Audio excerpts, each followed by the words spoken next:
what I specifically, as you said, I love GS4. My approach was always that in a single day, when I was preparing for mains, the first half was reserved for GS 1, 2, 3, second half was optional plus GS4. Every single day, 1 hour or 1.5 hours was dedicated to GS4. It was not that exam ke ek mahine pehle I am ratifying GS4. Doesn't work that way. And ethics is a paper I personally feel is reflects what you as a person you are. It reflects your own personality, your mindset, your thinking. So that is what comes out in the paper. When you approach the question you said, it will show what you think, that actually what happens and how you will act upon that. So it's your complete mindset. No one can teach you all this. This comes Right. with your experience, your maturity, your level of understanding. You will be working as an officer, you need to be compassionate. So this comes with the process. So it is that. I think it is that way. I don't know, Muskan has some or the other view. Please add on. What is your No, opinion, no. Muskan? So she said it very nicely. One thing to add, what I did was while writing answers in GS4, I would link them with personal examples. Like I took some of the major topics and I prepared examples beforehand, which I could use in the exam. Because when you are writing answers, it's very difficult to think of the examples right then and there. If you have prepared something beforehand, you can use them.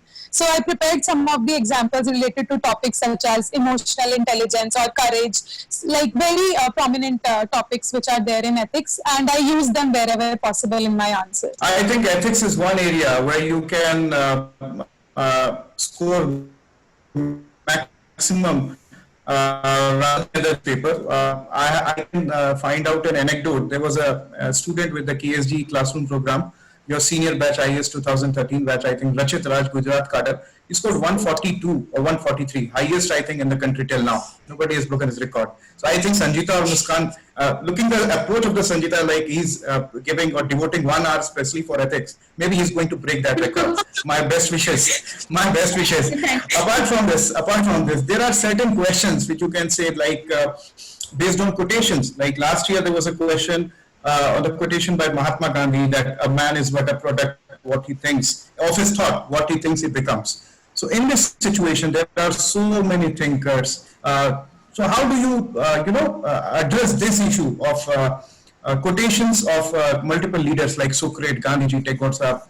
इनको कैसे किया आपने? How do you manage to? I mean, do you read about those quotations or like पढ़ते पढ़ते हो जाता है? What do you think? No, because you said it, there are numerous such quotations, so you can never have a complete comprehensive view about it. What I used to do is get the gist.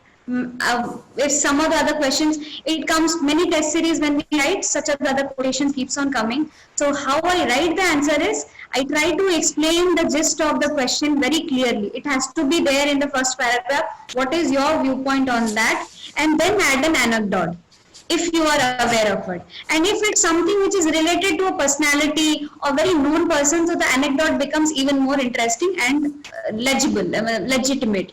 So that I try to do all the time, and it is usually a 5-10 marks. So 10 marks question. ज़्यादा नहीं लिखती अगर ज़्यादा नहीं पता तो. Okay. What is your opinion, Muskan? How you take on this? So I followed more or less the same strategy. In the first few lines, I would explain what the quote is actually about, and then some example or some situation attaching that, and then again in the conclusion, just a very crisp conclusion about what it wants to say. So that was my strategy. I would suggest to my viewers that if you are preparing for paper 4, first cover the Indian thinkers like Gandhi, Tagore, Vivekananda, Kalam sir, because ultimately the questions they are asking, maybe one foreign author they are putting, but the Indianization of authors are there. Apart from this, there are questions related to doctrines, Sanjita. You may have heard like doctrine of constitutional morality. Supreme Court in various decisions is quoting that we have to preserve the doctrine of constitutional morality. In such situation, there are doctrines, various doctrine of pith and substances, doctrine of waiver. So, do you read these doctrines separately or like during your paper 2 or in your polity preparation it was covered? During my ethics preparation, I made a complete note of ethical terms.